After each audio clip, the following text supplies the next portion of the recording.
Matrudevobhava YouTube channel ప్రేక్షకులకి నమస్కారం.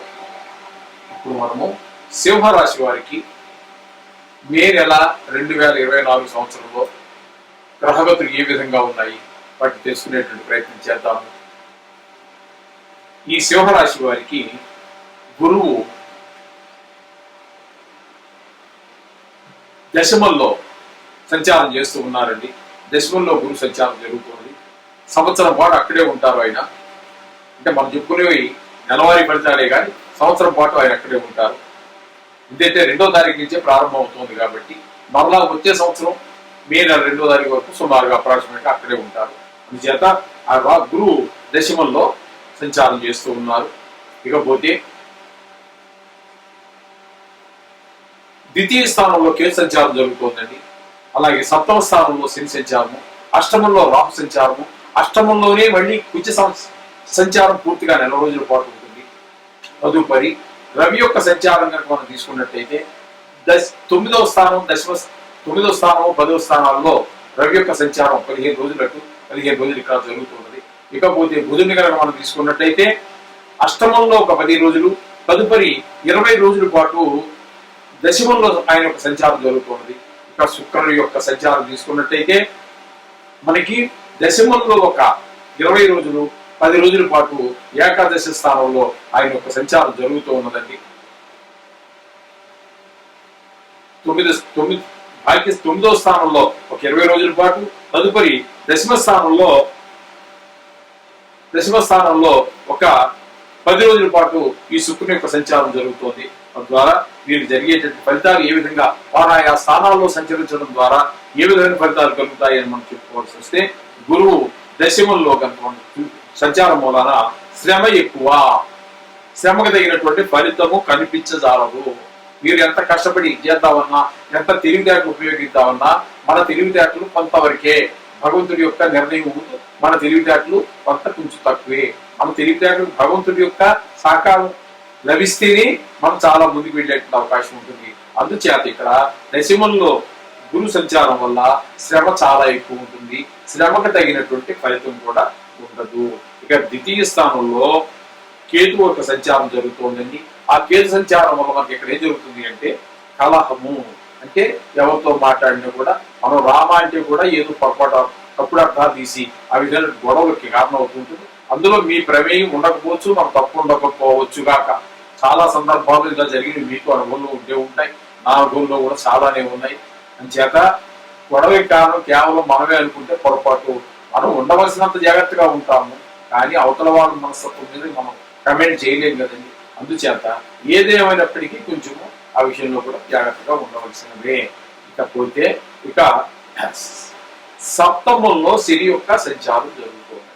ఇది మనకి 7వ శని సంచారం అనేటటువంటిది మహా దైన్య స్థితిని తీసుకొచ్చేస్తుంది. ఎందుకంటే ఇక్కడ మనకి సింహం గురించి మనం చెప్పుకుంటున్నాం కాబట్టి ద్వితీయ స్థానంలో ఉన్నటువంటి కేతు వల్ల కలపం రావడమే కాకుండా అది ధనస్థానం, కుటుంబ స్థానం, ఇటువంటి వాక్కు స్థానం బట్టి మాట కొంచెం పరుషంగా వచ్చే అవకాశాలు ఉంటాయి. కుటుంబంలో వాళ్ళతో మాటలు వాళ్ళకి మన మాటలకి భేదాభిప్రాయాలు ఏర్పడచ్చు. ఉద్యోగ స్థానాల్లో మాట భేదాభిప్రాయాలు ఏర్పడచ్చు. ఏమైనప్పటికీ మొత్తం మీద ఈ కేతు కూడా మీకు ఈయనంతా మీకు సహకారాలు ఉండవు. అందుచేత తద్వారా ఇక్కడ ఈ శని 7వ ఉండటం అనేటటువంటిది అటు ధన విషయంలోనూ ఇటు మాట విషయంలోనూ కూడా తేడా ఎప్పుడైతే వచ్చిందో ఒక రకమైనటువంటి మహాదైన్యమైనటువంటి పరిస్థితి ఏర్పడుతుంది అని చెప్పేసి మనకి శాస్త్రం చెబుతోంది. 7వ స్థానంలో శని సంచారం మహాదైన్యాన్ని సూచిస్తూ ఉన్నది అని చెప్పేసి మనకి శాస్త్రం చెబుతోంది. ఇకపోతే రాహు అష్టమంలో రాహు అండి. ఈ అష్టమంలో రాహు మనకి రోగం ఇట్లాంటివి మనకి ఇండికేట్ చేస్తూ ఉంటుంది. అది కూడా మంచి పరిణామాలు ఏమి ఇవ్వజాలదండి. ఇకపోతే కుజుని కనుక మనం తీసుకున్నట్టయితే ఇక్కడ కుజుడు 8వ స్థానంలో ఉండటం ఆయన కూడా మనకి రోగాన్నే సూచిస్తూ ఉన్నది. రాహు వల్ల అదే అవే ఫలితాలు మనకి గోచరిస్తూ ఉన్నాయి. దొంగల భయం ఒకటి, మహాదైన్యం ఒకటి కనిపిస్తూ ఉన్నాయి. రాహు వల్ల 8వ స్థానంలో ఉన్నటువంటి రాహు వల్ల, అలాగే కుజుని వల్ల కూడా ఇంచుమించుగా అదే విధమైన రోగాలు అన్ని కనిపిస్తూ ఉన్నాయి. చేత 8వ స్థానంలో ఉన్న గ్రహాలు కొంచెం జాగ్రత్తగా చూసుకోండి. అదే ఇక పోయినట్టయితే ఇక ఒకే నెలలో మే నెలలోనే 2 రాశుల్లో సంచరించేటటువంటి రవి గురించి మనం తీసుకున్నట్టయితే ఆయన 9, 10 స్థానాలలో సంచారం చేస్తూ ఉన్నారు. ఒక 15 రోజులు అక్కడ, ఒక 15 రోజులు ఇక్కడ ఉన్నారు. అందుచేత ఇక్కడ 10లోకి వచ్చిన తర్వాత మాత్రం మీకు కొంచెము కార్యజయం, మీరు అనుకున్నటువంటి పనిలో విజయాన్ని సాధించేటువంటి అవకాశాలు కనబడుతుంది రవి సంచారం వల్ల. 9లో ఉండగా ఆయన అంత ఉపయోగకరమైనటువంటి గ్రహంగా కనబడదు. ఇకపోతే బుధుడు తీసుకున్నట్టయితే ఈ 8వ స్థానంలో కొద్ది రోజులు, అంటే 10 రోజులు, తదుపరి 10వ స్థానంలో మనకి ఒక 20 రోజుల సంచారం జరుగుతుందని బుధుని యొక్క సంచారం. తద్వారా మనకి ఆ స్థానాల్లో ఉండటం వల్ల ఏంటంటే 8వ స్థానంలో ఉన్న ద్రవ్య నష్టం, అదే ధనాన్ని నష్టం జరుగుతుంటుంది. అలాగే దశమంలోకి ఎప్పుడైతే వచ్చారో అక్కడ కొద్ది రోజుల పాటు ఉన్నారు కాబట్టి అక్కడ మనకి కొంచెం సంతోషాన్ని కలిగజేసేటువంటి పరిస్థితులు కనబడతాయి బుధుడు యొక్క సంచారం. ఇకపోతే శుక్రుడి యొక్క సంచారం కనుక మనం తీసుకున్నట్టయితే 20వ తారీఖు వరకు మనకి 9వ స్థానంలోను, తదుపరి 10వ స్థానంలోను సంచారం జరుగుతుంది. ఈయన కూడా 2 సంచారాల్లోనూ కూడా మనకి చక్కటి ఫలితాలని మనకి అందజేసేటువంటి పరిస్థితులు ఉన్నాయి. తద్వారా మీరు ఇందులో ఈ రాశి వారికి ముఖ్యంగా మనం చెప్పుకోవాల్సిందంటే గ్రహాలు ఎక్కువగా మనకి గురు సంచారం బాగలేదండి, కేతు సంచారం బాగలేదు, శని సంచారం బాగలేదు, రాహు సంచారం బాగలేదు, కుజ సంచారం బాగలేదు. అంచేత ఖచ్చితంగా 5 గ్రహాలు పూర్తిగా అనుకూలమై లేవు. కొద్ది గ్రహాలు 15 రోజులు అనుకూలించినప్పటికీ ఒక్క శుక్రగ్రహం మాత్రం 2 రాశుల్లోనూ సంచారం బాగుంది. ఇక రవి బుధులు అంటారు 15 రోజులు అటు 15 రోజులు ఇటు ఉన్నాయి. అందుచేత మొత్తం మీద ఈ సింహరాశి వారికి ఈ నెల రోజులు కొంచెము గడ్డు పరిస్థితిగానే ఉంటుంది. డబ్బుల విషయంలో కానీ, మాట విషయంలోనే కాదు, మిగతా అన్ని విషయాల్లో కూడా తగిన జాగ్రత్తలు తీసుకోండి. వీలుంటే రోజు నవగ్రహాలు చుట్టండి. నవగ్రహ మంత్రాలు రోజు చెప్పుకుంటారు, లేదంటే ఆఫీస్ అయిపోయి ఇంటికి వచ్చాకో లేకపోతే వెళ్లే ముందు ఒకసారి అలా వెళ్ళి ఆ నవగ్రహాలు ప్రార్థించి మీ బాధ అంతా చెప్పుకొని మీరు చక్కగా మీ కార్యక్రమాలు మొదలండి. దీని గురించి భయపడాల్సిన పని ఏమి లేదు, ఇవి మామూలుగా జరుగుతూ ఉండేటటువంటివి. అందుచేత నవగ్రహాలు ప్రార్థించుకుంటూ ఉండండి, గుడిలో దర్శనం చేసుకోండి. శోభభూయాత్ యూట్యూబ్ ఛానల్ ప్రేక్షకులకి నమస్కారం. ఇప్పుడు మనము మే నెల 2024 నెలలో తులా రాశి జాతకులకి గోచారం ఏ విధంగా ఉంది, వాటి వల్ల వచ్చేటటువంటి ఫలితాలు ఏ విధంగా ఉంటాయి అనేటువంటిది తెలుసుకునేటువంటి ప్రయత్నం చేద్దాము. ఇప్పుడు తులారాశి వారికి గురువు ఒక్కరోజు మాత్రము, అంటే మే నెల ఒక్కరోజు మాత్రము 7వ స్థానంలో ఉండి తదుపరి 8వ స్థానంలో ప్రవేశిస్తూ ఉన్నారు. తర్వాత కేతువు ఏ స్థానంలో ఉన్నారు. ఇంకా శని భగవాను తీసుకున్నట్టయితే పంచమక్షేత్రంలో, అంటే 5వ రాశిలో ఆయన సంచారం జరుగుతూ ఉన్నది. అలాగే రాహు షష్టమంలో సంచారం చేస్తూ ఉన్నారు. ఇంకా కుజుడు ఈ నెల రోజులు పూర్తిగా ఆయన కూడా 6వ స్థానంలోనే సంచారం చేస్తూ ఉన్నారు. ఇకపోతే ఈ నెలలోనే 2 రాశులు మారేటటువంటి రవిని కనుక మనం తీసుకున్నట్టయితే 7వ, 8వ స్థానాల్లో 15 రోజులు సంచారం చేస్తారు. ఇక బుధుడిని తీసుకున్నట్టయితే 6వ స్థానంలో ఒక 10 రోజులు, 7వ స్థానంలో ఒక 20 రోజులు సంచారం చేస్తారు. ఇక బుధుడిని కనుక మనం తీసుకున్నట్టయితే 10 రోజులు 6వ స్థానంలో, తదుపరి మాసాంతం వరకు కూడా 7వ స్థానంలో సంచారం. ఇక శుక్రగ్రహం తీసుకున్నట్టయితే శుక్రుడు మనకి 7మంలో ఒక 20 రోజులు, తదుపరి 8మంలో ఆయన సంచారం జరుగుతూ ఉన్నదండి. ఈ విధంగా సంచారం ఉన్నది. వాటి వల్ల శాస్త్ర ప్రకారంగా మనకి ఇచ్చేటటువంటి ఫలితాలు ఏ విధంగా ఉన్నాయి, శాస్త్రం ఏం చెప్పింది అనేటువంటిది తెలుసుకునేటువంటి ప్రయత్నం చేద్దాం. మే నెలలో ఒక్క రోజు వదిలినట్టయితే మిగతాదంతా గురువు 8మంలో ఉన్నారు. అంటే ఇక్కడ నిజానికి మాస ఫలితాలు చెప్పుకుంటున్నాం కాబట్టి నెల చెప్పుకోవాలి, కానీ సంవత్సరం పాటు ఈయన 8మంలోనే గురువు యొక్క సంచారం జరుగుతూ ఉంటుంది.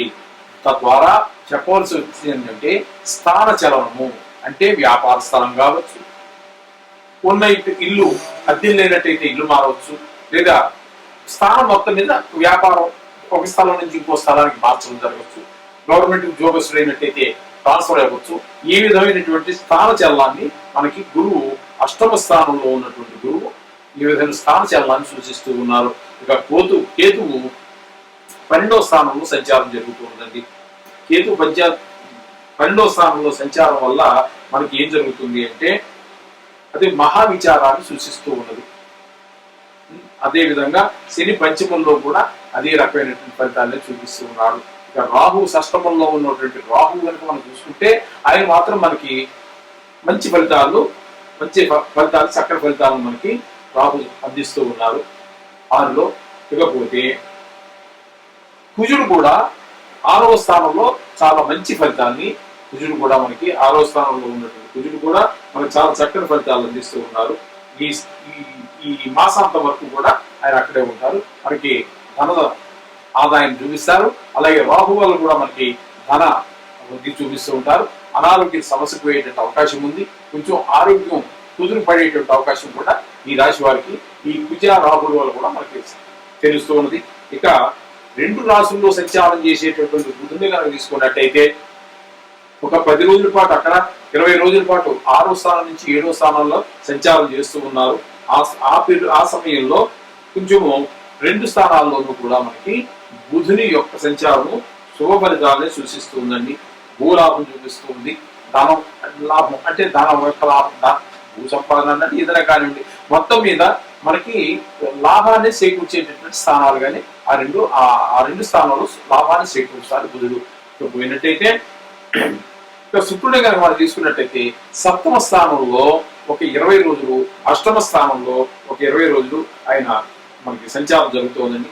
అక్కడ ఏంటంటే 7వ స్థానంలో శుక్ర సంచారం మాత్రం కొంచెము ఒక 20 రోజులు ఉంది, అక్కడ ఏదో కొంచెము అనారోగ్య సూచనలు చూపిస్తుంది. తదుపరి 10 రోజుల్లో కొంచెము లాభకరమైనటువంటి వాళ్ళు ధనాదాయం కావచ్చు, ఇట్లాంటివి ఆ సూచనలు కూడా మనకి చక్కగా కనబడుతున్నాయి. ఈ విధంగా ఈ గ్రహాల యొక్క స్థితిగతులన్నీ కూడా ఈ తులారాశి వారికి ఈ విధంగా ఉన్నాయి. మొత్తం మీద చెప్పాలి అంటే ఇక్కడ మనకి గ్రహాల యొక్క శని అనుకూలత లేదు, కేతు అనుకూలత లేదు, గురువు అనుకూలత లేదు, 3 గ్రహాలు అక్కడికి పోయినాయి. ఇకపోతే రవి యొక్క సంచారం కూడా అంతమాత్రంగానే ఉన్నది. అందుచేత మనకి ఎక్కువ గ్రహాలు కొంచెం ప్రతికూలంగానే ఉన్నాయి, కొంచెం తగిన జాగ్రత్తలు తీసుకోవాలి ఇందులో. అయితే ఇక్కడ గురువు యొక్క బలం లేదు, శని యొక్క బలం లేదు, కేతు యొక్క బలం లేదు. సూర్యుడు అంటారా 4 రోజులు పూర్తిగా ఉన్నప్పటికీ నెల 15 రోజుల తర్వాత ఆయన ఒక రాశిలో సంచారమే సుమారుగా నెల 15 రోజులు. కాబట్టి ఈ 3 గ్రహాలకి 1 సంవత్సరం కాలం పాటు ఉండేవే. కాబట్టి ఇక్కడ గురువుకి, కేతువుకి, శనికి జపశాంతం చేయించుకోవడం అనేది ఒక సూచన. ఇక్కడ మనం రోజువారీ మనం గుడికి వెళ్ళామా, నవగ్రహాలన్నీ చదువుకుంటాం, అవన్నీ కరెక్టే, అవన్నీ కొంతవరకు మాత్రమే ఫలితాన్ని ఇస్తాయి. ఇవి సంవత్సర కాలం పాటు ఉండేటటువంటి కొంచెం దీర్ఘకాలంగా మనకి ప్రభావాన్ని చూపించేవి. కాబట్టి వాటిని చేసుకోవటమే మనం చాలా మంచిదని చెప్పేసి నా సూచన. శుభం భూయాత్.